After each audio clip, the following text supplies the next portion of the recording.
Yo. Wet the whistle. What is that, everybody? Oh my, why at the beginning of these shows am I always so tongue twisted? What's up, everybody? Well, welcome back to another episode of the Bravo Zulu podcast. We're live tonight. Y'all know I gotta check some shit over here. Hold on, man.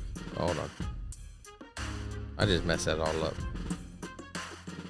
I'm slow rolling into this. All right, just gonna make sure I'm going. Okay, we going. Yo, tonight we talking about. I didn't even get it ready. The Mick Pond sent out another letter. Y'all see me post it on Facebook and Instagram and everywhere, right? Man, like he just keep giving me content to talk about. Maybe you're tired of it. I'm not. I'll tell you what though, this latest one about the CPO season, I thought it was a lot better. On just my gut instinct reaction to it, right? Let me see if I could save this. Save that image to the downloads. Oh man, my eyes getting dried out. Yeah, I ain't even got contacts on. Ooh, listen to that fade out. That's still. Hey, let me know if you like that intro music in the chat. We're kids are laying down watching Spider-Man. Let me tell you something about Spider-Man. Excuse me for my slurping. The Spider-Man Across the Spider-Verse, Spider-Man Miles Morales, the second one, in my opinion, okay, hot take alert, is the best superhero movie out there. Out of all the Marvels, all of the pre-X-Men, Sony's, Spider-Man's, it's the best Spider-Man movie, and I think it's the best superhero-based movie out there. It's better than your Civil War. It's better than either the Black Panthers. It's better than your Infinity War. It's better than your Endgame. And it's not over. It's not over. The way it ended on that cliffhanger of a fucking just boom to be continued. For some reason I did not see it coming. Okay, I was so distracted about how great the movie was that I was totally lost as to, like, I was checking the time. I was like, damn, like the movie time, like the run time is coming to an end. Like, cause I watched it in theaters with Michael, where I took him. And so as we were watching, I'm like checking the runtime, like this runtime's coming to an end. Like what? Like they got a lot of movie left over still, And I'm like, but I get so like, oh my God, like this is happening. That's happening. Like, oh my God, Miles Morales is the greatest Spider-Man ever. Let me know in the chat who's the greatest. People like to talk about the greatest Batman ever. Who's the greatest Spider-Man ever? Because we got a lot of them now. Okay. We'll get to the greatest Batman too if y'all want. Okay. And then boom, then Spider-Gwen is doing her thing, and I'm like getting hype, and Michael's just like looking at me like he's getting excited because I'm excited, because you know, like that's how your children do, right? When you show excitement or sadness about something, like they mimic it, they copy it. So I'm like, yeah,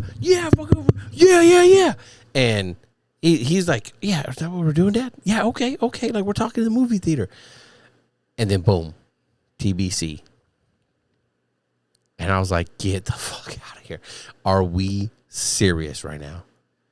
Right? Like, this is what we decided. Like such a better cliffhanger, I think, than even like again, Infinity War, Endgame. Like that one, I think we all, like, we knew it was two parts, right? Like, I don't think anyone was surprised or thinking it was going to be anything different.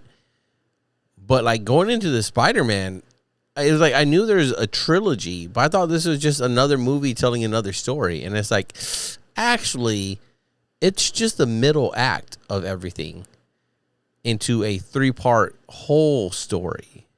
Even better than the 2-part Infinity War Endgame. I think so. You let me know. Maybe if you think that's a hot trash take, let me know. I don't think it is. Oh, Gary, what's up, Gary? Excuse me. I'm sorry. What's up, Senior Chief? Bitch. What up, Gary? Gary, if you've seen the new Spider-Man, let me know. Do you think it's the best superhero comic movie there was? I think it is. I think it was. Tonight I got the chat box open. All right, so I'm not going to miss them chats tonight, fellas and ladies. What I am going to do, though, is let's go over to... Oh, all right. Let me know in the comments, too. All right. Who's your greatest Spider-Man? Who's your greatest Batman? I know it's DC, Marvel, but there's a lot of talk right now about the best Batman, who's played it, because the new Flash movie came out. Haven't watched it yet. But with that new Flash movie... with Michael Keaton making a reappearance, people are talking about that. I heard this take on it from somewhere. It's not my take, but after hearing it, you could agree with it. I agreed with it. Christian Bale's not the best Batman, right? Won his voice. I'm Batman. Like, that shit sucked. It really did. Okay, I did not like it. Did he play good Bruce Wayne? Yeah, sure, I guess. Whatever. Yeah, Gary, the cartoon Spider-Man, best comic movie there has been ever. Okay, but anyways, back to Batman. So, like, Christian Bale's Batman wasn't that great. The movie that Christopher Nolan made, those movies were fucking great. Like, that storytelling, that was what was great about that Batman trilogy series, right? It was the movie telling. Christian Bale just kind of did the part. Like, it's kind of like, hey, bro, don't fuck this up. And, he didn't, except for the voice thing. Really, like, y'all might not like to hear this, but I'm going to say it. Robert Pattinson, Mr. Little Twinkle, Twinkle Little Vampire, did a really good job playing Batman as, like, the detective, depressed. Didn't get into too much of the playboyish stuff like the Christian Bale character did or anything like that, but, like, the dark and fucking, like, I don't know, man. I thought it was pretty dope. Gary, you thought the Spider-Man was fire, right? I did too. Watching theaters, I was fucking lit. Great movie. All right, as we transition, we're gonna get into this letter because I'm not gonna edit a whole nother episode, but I did say I was gonna cover this. Big Pond keeps giving me ammo. We're gonna keep talking about it. Why? Why not? That's what I say. Why not? Let me see if my screen share is working. Yeah, it's working. Let me move this over for y'all. Oh, there. Hold on. I'm sorry. I didn't really set up too much before. And then we could just do one of these. There we go. There we go. All right, so here's the Make Pond talking about to all Chief Petty Officers message to us again, right? Like, I love messages. For a message to all Chiefs, number one, for all 130 years, a core group of leaders within the Navy's enlisted ranks have served our nation as Chief Petty Officers since our inception. And he's talking about the chief rating, right? Like E7 when it was established, April 1st, right? Chief Petty Officers have stood ready each decade, presenting our Navy its own unique set of challenges. Through world wars, numerous conflicts and challenges, both internal and external, our mess navigated through it all. Get your drink, fellas and ladies. All right. Okay, whatever. So, just an intro right there. All right. Today on our watch, in this decisive decade, our nation is facing a real global adversarial threat. No shit. That, if contested, will initiate combat at sea. Yes. I do like that he's brought this up and he's trying to put it at the forefront of a lot of things. I don't think anyone can disagree that it's like, yes, that is very true, right? It's coming, right? Just thought it was funny, the Kamala Harris, Biden, Donald Trump fucking shit you see on like TikToks and stuff. That shit's funny. I'm gonna come. Don't come. It's coming though. Combat at sea is coming. The Navy's gonna be heavily involved against the adversaries in the SCS, and it's gonna happen. And the American viewer of the nightly news is gonna see death and decay like they've never seen since the previous greatest generation ever has seen, right? Because this isn't going to be like a couple dozen people a day or something like it was in Iraq and Afghanistan, which is all sad and everything. This is going to be like this ship was lost, this ship was injured, and it has lost 60 people, 70 people. And if it's real bad, you know, you can talk about hundreds. Okay, so I'm just going to throw that out there. Like, it's absolutely real, and I'm glad that he's addressing it in some of these, and I think it should be addressed more, and that we should lead more in that fucking lane, right? All right, so warfare that hasn't been seen since World War II. Yes, our Navy's readiness will depend on every chief petty officer in uniform today to deter and defeat this threat. Yes, okay, but like this is talking to us, so everyone, of course, right? But he's talking specifically to chiefs, right? So be prepared! Exclamation point. I am charging every chief. Ooh, so that's like, so during the season, right? Because this is, he's going to go on and talk about how this is the first letter of like another 3 or 4 that he's going to deliver to the chief's mess and to be talked about in the mess with the first classes that get selected and everything. So, and during that process, there's charges that are given. And so this is him giving like, kind of like, I took this as his first charge to the chief's mess, right? And some people out there, they'll get charges, like no matter how long you've been a chief, they'll break out their charge book and they'll go get charges, command after command, mentor after mentor, and it's just something some people do. I don't do it, but so it's very purposeful that he picks these words and stuff, right? Like he's charging every chief petty officer and future chief petty officer, right? Which isn't just this year selects, but you know that's.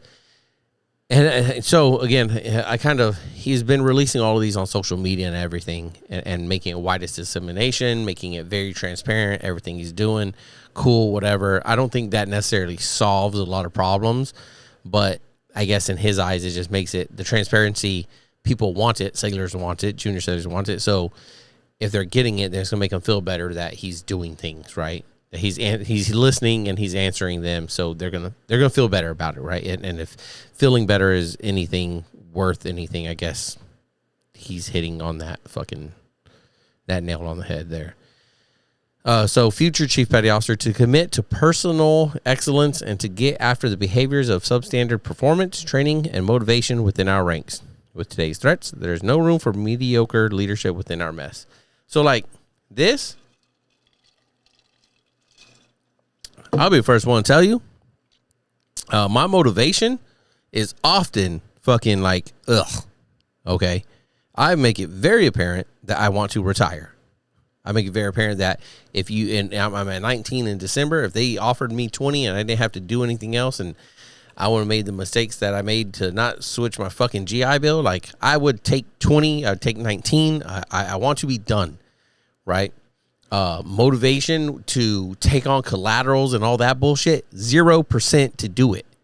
Okay. Like I'm very vocal about all of that. And you want transparency, I'll tell you, I don't give a shit about that stuff. Right. But like I do give a shit, I think, right, about the substandard performance. Cause there's a lot fucking out there. Right. Yeah. Motherfucking chiefs have been chiefs for a minute now.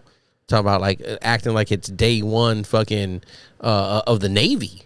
Right, not even day one of a chief, just day one of the Navy. And I talked about in some of that other McBond letters that we covered, right? Like so, when he says substandard, like it's get after the behaviors of substandard performance, training, and motivation. Motivation, you can only do so much, right? I'm not a person that like the what do they call it? Not intrinsic, the outside motivation, right? Look, you either fucking got it and you bring it every day because it's intrinsic, or you don't. And I'm not fucking dangling carrots. Okay. You're a fucking pipe hitter and you showing up and you're going to get after it, or let's figure out somewhere else for you to be. All right. So you better find that shit intrinsically around me, you know, because outside of like, was it? Oh, you know, I'll send you home early. No, I'm not. I'm not sending you home early. We're going to get this fucking work done until all the work is done today. And by all the work is like, yeah, we're going to find a stopping point somewhere in there, but like we got work to do. All right. So there's no like, hey, just, you know, complete the 5 things I told you this morning and then, you know, you're done for the day. No, because by the time those 5 are done, there's 5 more, 10 more. Like people, stop playing yourself, acting like, oh, just work the work list. Motherfuckers, the work list never ends. Okay. performance training and motivation within our ranks. So again, training, our whole training. I had an episode last year, right, with a buddy of mine that I'm on ship with, Tim, that we talked about training, right? And the Navy does training horribly. It really does, right? There's nothing like, it is so fake. It is so walked through. It is so fucking a waste of time. It has to be so safe to be sure that, you know, there's zero chance of anyone getting injured or anything, that you get zero training value out of it. Because safety, when you're doing RM, like it's paramount. Through this training exercise, you have to have, there's more people running around wearing a fucking rainbow color of hats on the training team than there are actually people conducting the fucking evolution that you got to do, right? Check this out. Boom, over here on this one now, all right? Let me know if you guys like this other camera angle or quality. I'm just trying some new things here, all right? With today's threats, there is no room for mediocre leadership within our mess. There isn't, but you'll still find plenty. It will never go away. Honestly, I think that's what I like. There's always going to, like, no matter, even if your standard is really high, right, and you bring the lowest person up to mid, and the mids go up to high, that mid-level person still becomes mediocre, right? Like, so now that's what you want to do. Like, don't misunderstand me. Like, you do want to bring the standards up higher and higher and higher, so your lowest performing person is still better than 5 years ago or whatever. It makes you look skinny. Oh, thank you, Gary. Then this one makes me look skinny. I got a little 45 going on here, right? But fuck you. All right. All right, let's go paragraph 3. Every one of us will have an active role in advancing our culture to build our Navy's people, leaders, and teams to prepare, persevere, and win in combat. Oh, man. Like, just sometimes they lose me when they use catchy words, right? And I think, can't we all tell? Can't we all tell when, like, someone's like, oh, we need to, for this one, we need to put this word because this is the buzzword, right? Like, it was like, you know, we're going to synergize, and everything today is about the culture, right? And I don't know if it's in here somewhere, but, like, especially nowadays, everything has to be equitable for all people, right? And they tie that with diversity. So don't get me wrong. I'm not against diversity. I myself in this family that I have is very diverse. Okay. But I think equitable, and I think equity, and I got equity in my house, and I'm not sharing that with anyone. Right. So what the fuck ever. Okay. Moving on. Every one of us will have an active role, in advancing our culture to build our Navy's people. Okay. So, like, what is the culture you want to build to advance our Navy's people to win in combat? That's right, because a lot of where I think the military and the Navy is going, right, is a culture that is not combat mindset ready for that war, right? It is so focused on the DEI stuff, so focused on the equitable and everything else like that, right? That, in my opinion, it is outside of the combat mindset culture. And that's not to be that just because you're in a combat mindset culture that other stuff is allowed. Hell no, right? Like, it's not that. But we're not advancing in the direction of combat culture as a Navy.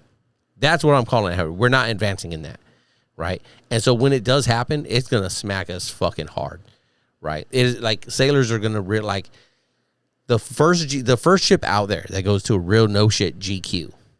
Okay, general quarters, dong, dong, right? In movies, man your battle stations. Like, motherfuckers are gonna be like, what do you mean? We're not supposed to be doing that. That's not real, right? People are gonna shit themselves in the fucking repair lockers. People are gonna shit themselves on the guns. It's gonna be bad. All right, moving on. With this sacred responsibility in mind, it is imperative that we as a mess reconnect to our roots. Okay, what are those roots? What are those roots? What are the roots of a chief petty officer that we need to reconnect with to be combat mindset ready? Can anyone point those out to me? One, because I don't know what you think the roots are. I can come up with the roots in my own head of what they are, but that might not jive up with what MCPON is thinking they are. That might not jive up with what the rest of the mess is thinking they are. So if you're going to say this, right? If you're going to say like with this sacred responsibility, heavy word usage. It's imperative that we as a mess reconnect to our roots. Again, what are those roots? I don't know. I don't like that. I don't like it because it's so vague and so open-ended, right? If you're to point out, like, you need to read some World War II shit and see what these fucking sailors and chiefs were doing to win the war and to fight their ship and to beat Japan out there in the ocean, right? During World War II, and connect with that and find that, if we go to the Sailor's Creed, that fighting spirit of the Navy, right? To get real Joe on you here for a moment, right? Then say that. And I know you can't say all that because it's supposed to be really short, but what are you talking about the roots? Because, I mean, you could go a lot of different ways with that, man. In doing so, we must change the status quo. Again, like status quo has been used several times in all his letters, okay? You could wear out a phrase, okay, and it's getting worn out. Mindset and how we think, act, and communicate. Oh, I almost just tipped my tree. All right, so again, it's just very vague, right? Additionally, we must adjust course, or in doing so, we must change the status quo mindset and how we think, act, and communicate. So again, just very vague to me. It leaves so much open for wrong interpretation is what I don't like, right? It leaves so much open for people to go extremely far to one side of what they think and how they need to lead, right? Now, all of a sudden, you have a CMC might read this and take it to his mess and be like, fucking hard fucking 180. We're going in this direction now, and it's and everyone's looking at them like, what the fuck? Like, no, that's wrong. And yeah, if it's a good mess, they should be able to say that's wrong, and they should be able to listen to. But if it's not a good mess and it's not a good CMC, they might just be like, nope, it's what we're fucking doing because the fucking MCPON said. And it's like, yo, like, what the fuck?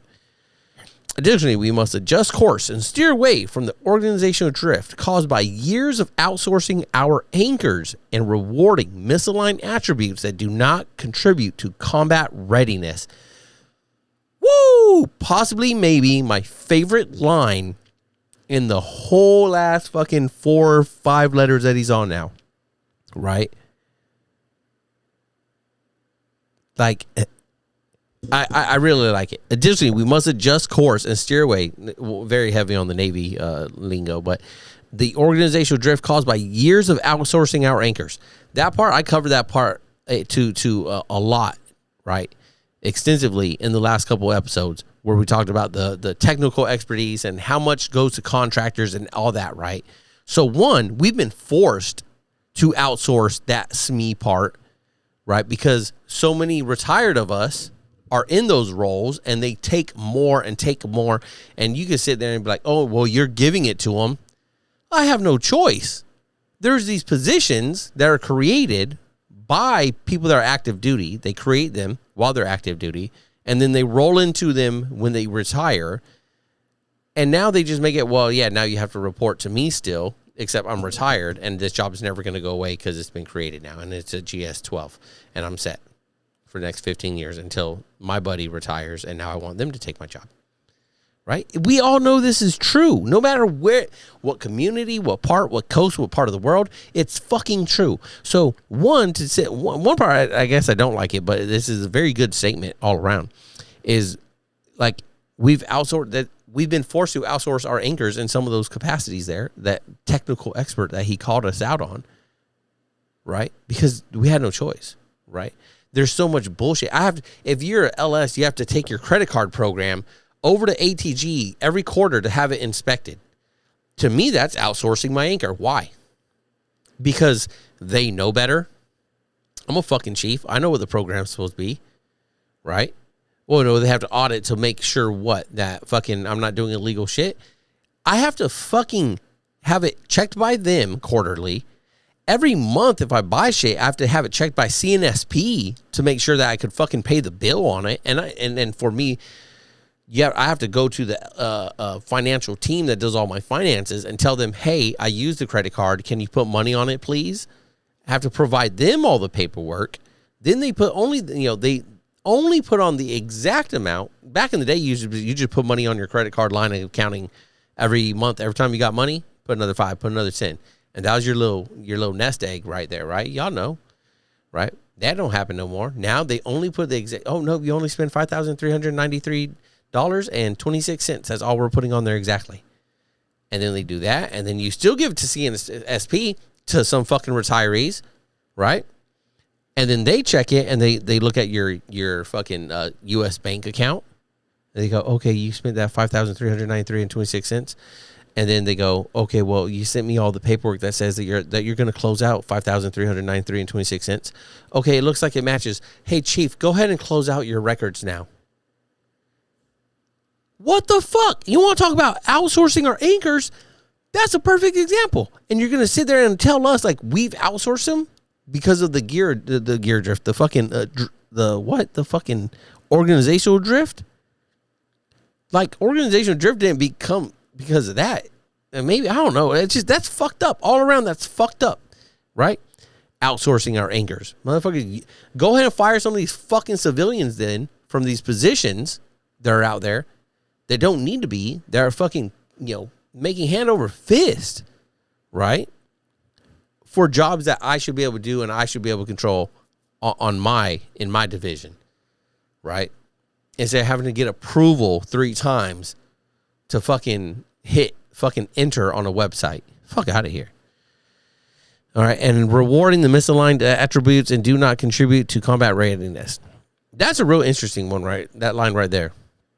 Outsourcing our anchors and rewarding misaligned attributes that do not contribute to combat readiness. I kind of really, really like that one because it's like, I gotta, hold on. I had an error pop up. Okay. What are those misaligned attributes? Because the attributes we're supposed to be grading on the MVGPs, right? Mission, vision, guiding principles on your fucking chief eval. That's all we should be getting graded on. So if you're telling me that there are people being out there graded, right? Evaluated on other things than that, they're being considered for promotions on other things besides that. This is where you'll get all the disgruntled first classes that haven't made it after like 10 years being a first class, or the fucking junior sailor that fucking doesn't know anything about the board process or something, right? But that do have a valid point when they say shit like, oh, well, yeah, they're just a fucking, paper tiger, collateral whore, fucking bake sale, fucking, warrior. Like, those are valid points because if for so long, right, even in the Navy, like me and Nick talked about this on a recent episode, right? Like, it used to be like, oh, go to college, go to college, go to college.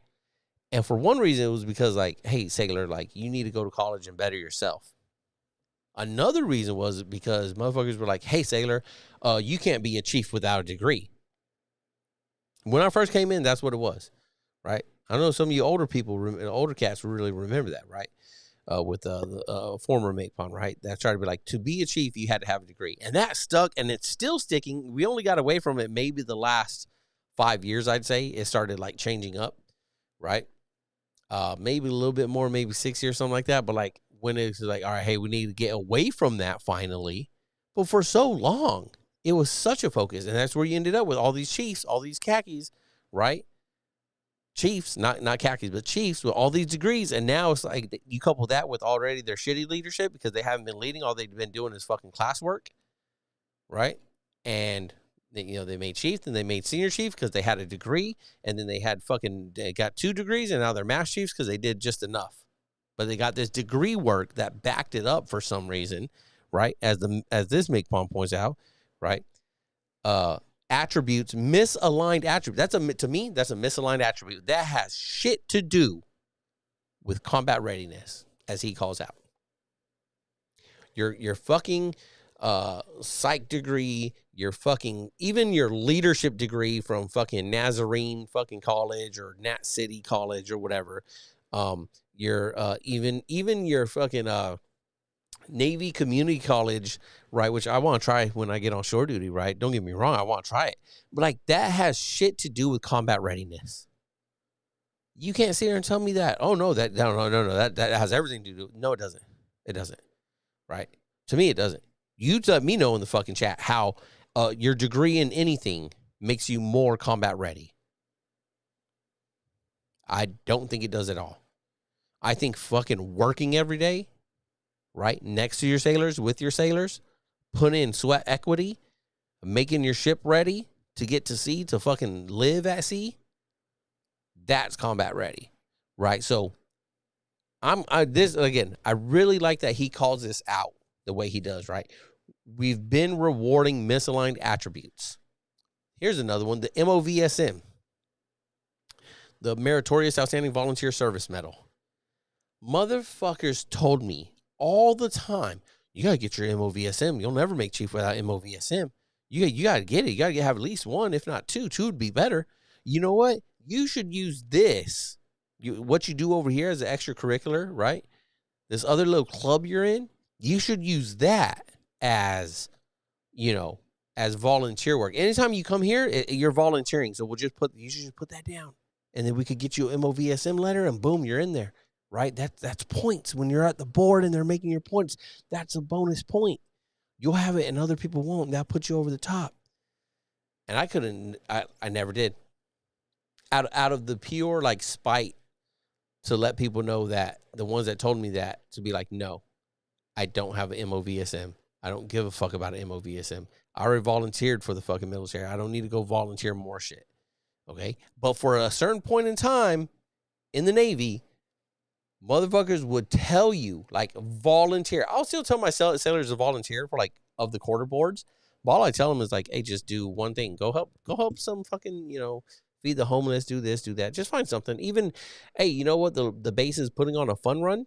They need volunteers to help with the fun run. And it's on base. And it's in the middle of the workday. So go volunteer for that. Set up.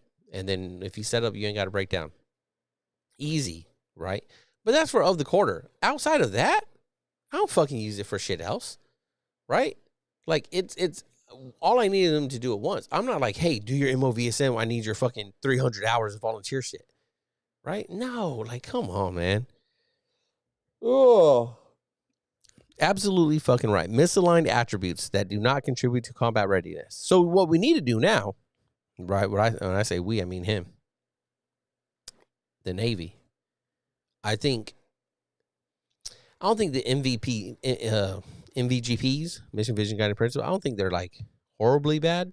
I think there's some things that could be better about them. You don't ask me what, I'm not going to tell you right now.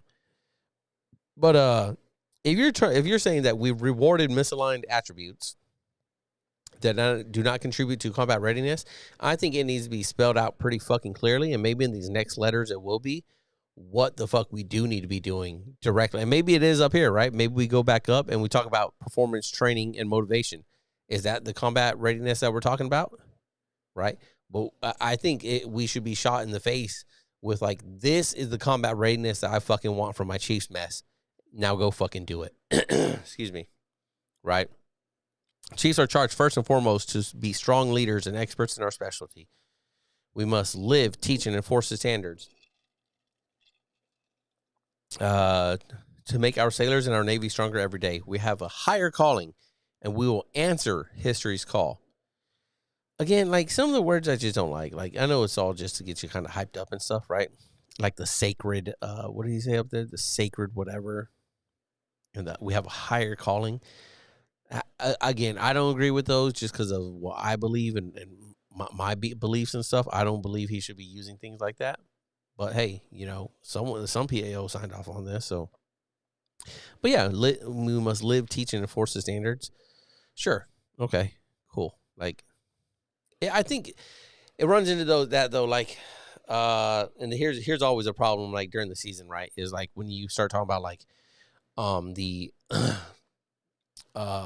what's the line?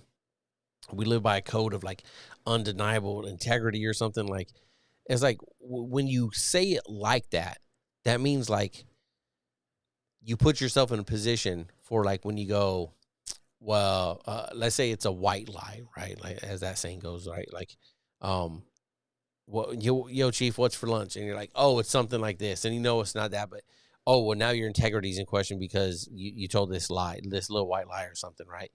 And some sailors might fucking laugh and be like, oh, you got me, huh? You know, Prince Court champ.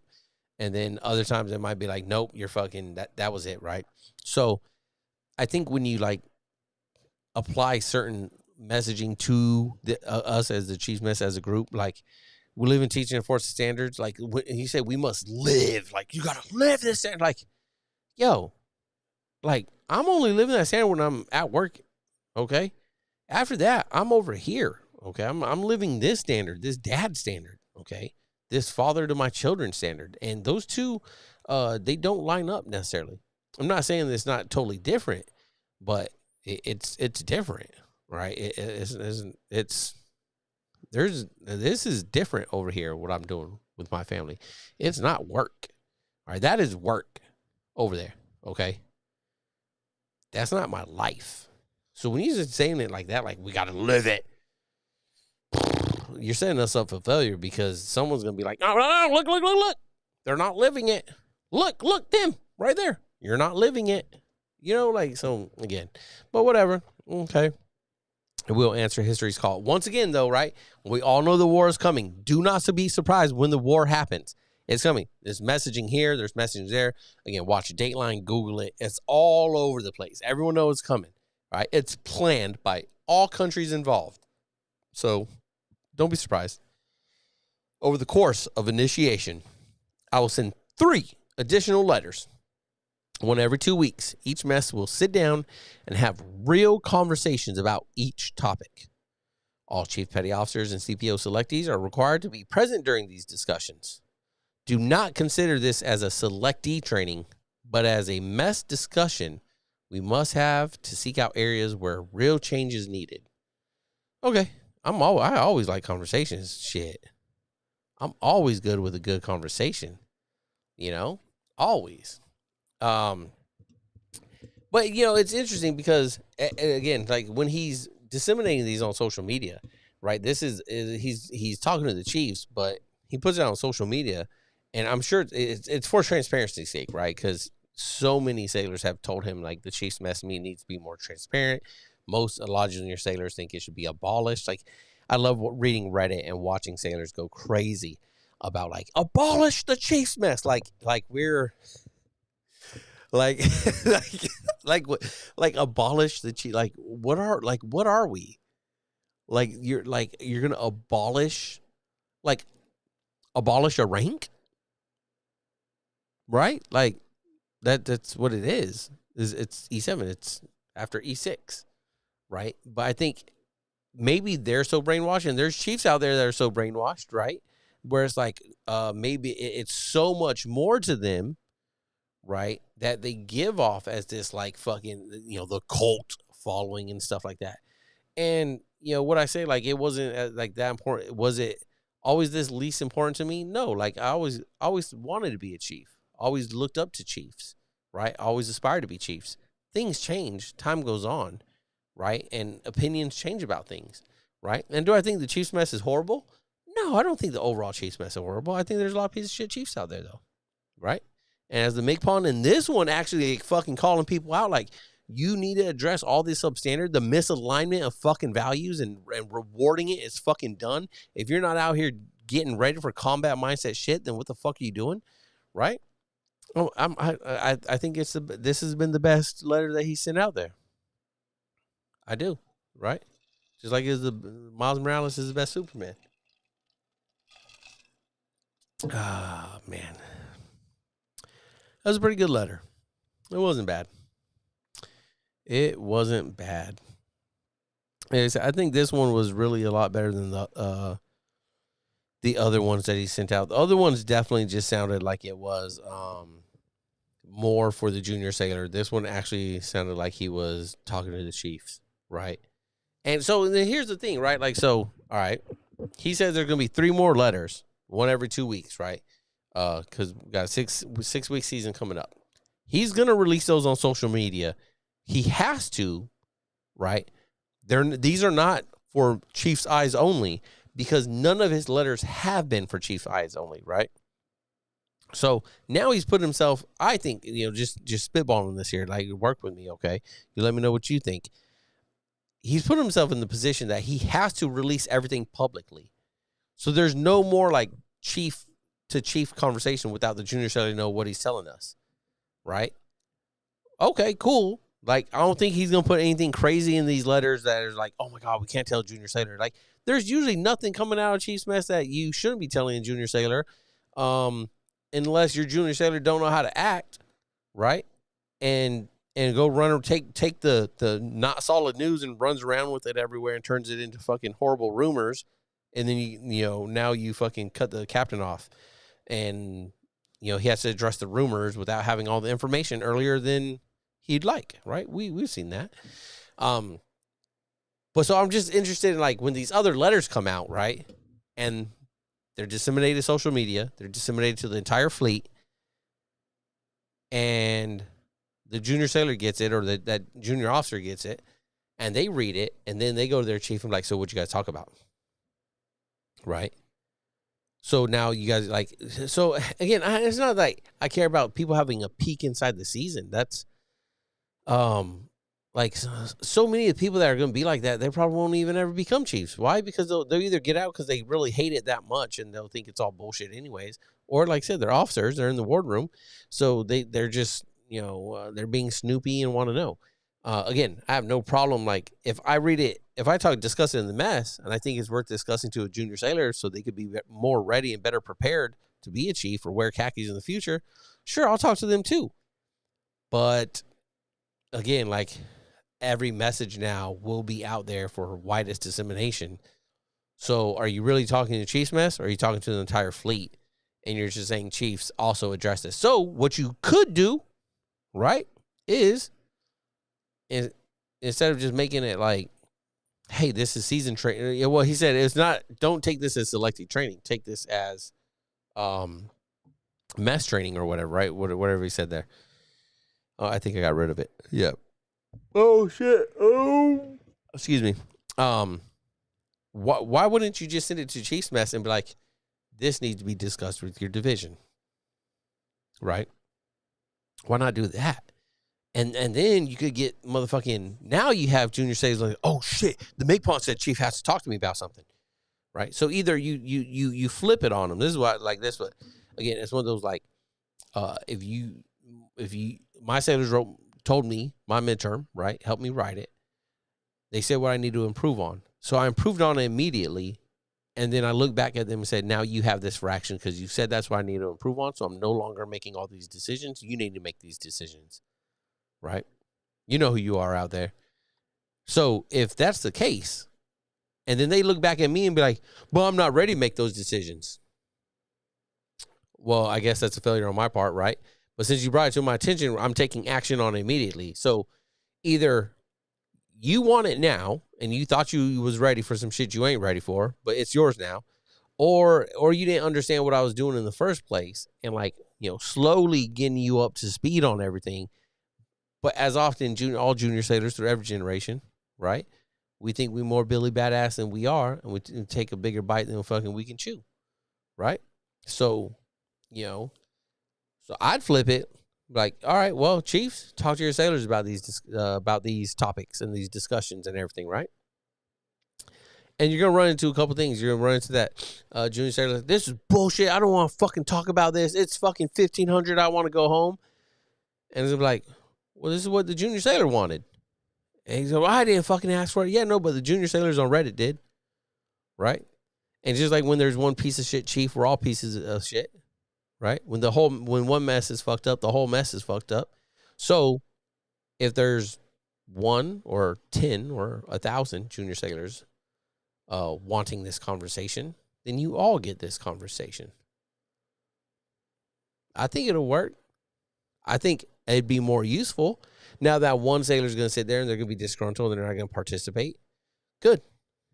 I hope you separate at your fucking earliest convenience. Because what the problem is when these opportunities are provided for a junior sailor, they're supposed to help them and all they want to be is disgruntled. but they continue to re-enlist and re-enlist and re-enlist and continue to be disgruntled and to continue to hate the Chiefs or the fucking Devo or this or that, right? Eventually, maybe I'm not, and this isn't even saying they're a shitbag worker. They're just a fucking disgruntled fucking little human, right?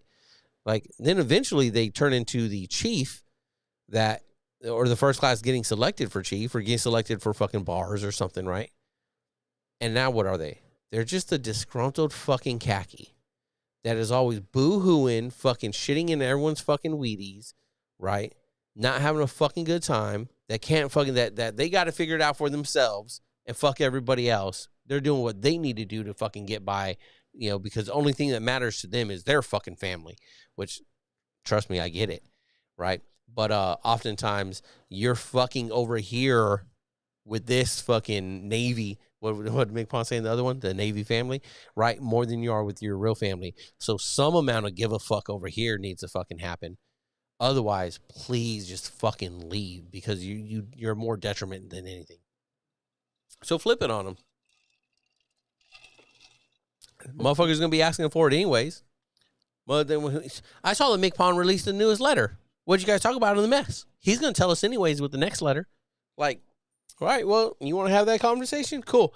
I'll see you at 15:45, and we're gonna have that conversation right here as a division. Everyone, you know, fucking Twinkle Dick Smith wants to fucking have the conversation about what we had in the mess because he saw the McPawn letter. So guess what we're doing? We're talking about it. 15:30, 15:45. Muster up.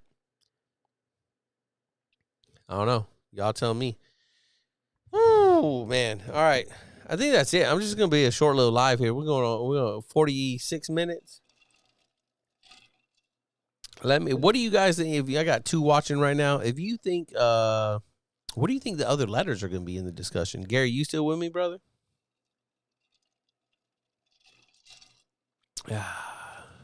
Yeah, that's some good juice. Let's see. I don't think I got anything else, people. Results come out on Monday, right? So that's why I want to definitely cover this tonight because the results do come out on Monday. I go back to work on Monday. Oh, super excited. Yay about that. I'm not. Yeah, just going to get back to work, wrap up some loose ends, still supposed to deploy soon. And, supposed to deploy soon. How soon? I still don't know. That's weird. That's not knowing when exactly you're going to deploy. That's always weird. But, you're going to get out there soon and fucking wrap it up and fucking make this last push for the year. What, June, July, August? We'll spend like 3 months home this year. Yeah, fucking solid, awesome time. Got my re-enlistment coming up at the end of the month. If you're in San Diego, hit me up. I think that's it. That's all I got. Unless you're in the chat and you got a question, I'll give you 3 mics. What else? Like, I'm really interested. I think we got a lot of first classes on board that have a real good shot at getting selected. And we're gonna see. I think it'll either be. I look at it. It'll be like one of these years where it's gonna be like a lot of people, right? Like we're gonna end up with a lot of fucking first classes getting selected, or it's gonna be like one, and we're all gonna sit there like, holy shit, we have a lot of work to do, or holy shit, there's a lot of work to do. If you understand that difference, then you understand that difference. Podcast has been doing really good. Thanks to you all. Getting really good numbers on the actual podcast listenership. Right, it's real steady. I appreciate you. Right now, we'll go through the subscribers that are making this happen. That's it. No one, because I don't do subscribers. Not yet. Maybe when I actually when I blow up. Naval Institute. I gotta redo my thing. Damn, Gary says they're gonna have double digits making chief. Holy shit, bro. You're on a fucking destroyer, bro. Like if you do that. Yeah, Gary was saying his FTS, yeah. What's FTS stand for? First to suck or something? First to separate? Some shit like that. But it's just a joke, people, just a joke. I gotta get my U.S. Naval Institute back up. Those ones usually did pretty good. Those like episodes where I would review something. But yeah, that's it. Thanks for everyone for listening, for tuning in to the chat tonight. Thank you for listening on Spotify, Apple Podcasts, everywhere where you listen to. Don't forget we're everywhere, okay? And then YouTube. The YouTube channel's been doing really good. If you guys can, head over to the YouTube channel, turn on or subscribe, turn on the notifications, right? So whenever I do go live, you'll get it. You can come watch, come hang out. Don't forget, leave a comment, please. If you're still here with us, if you've tuned in a couple times, leave a comment down there. It helps the channel grow, right? And as the channel grows, maybe I could get some ad revenue, and then we're going to turn the goal for next year. I'll give you our peak. So that we got the setup here as it is, right? We got the backdrop and everything. We have a goal for next year after I get back from deployment and we work going into the shore duty. The backdrop's going to stay, but the table's going to go away, right? And we might like remodel the area, the studio here, and come up with something a little different. So, yeah, let me get this notes up, let me cue that music. Yo, yo, yo. For more information on how you can support the podcast, please visit us at anchor.fm/Bravo Zulu Podcast. Information of views and opinions expressed in the podcast are of myself, Joshua Moore, and the individuals involved and do not necessarily represent the DOD, DON, or those of the respected institutions or organizations. Thanks for joining us.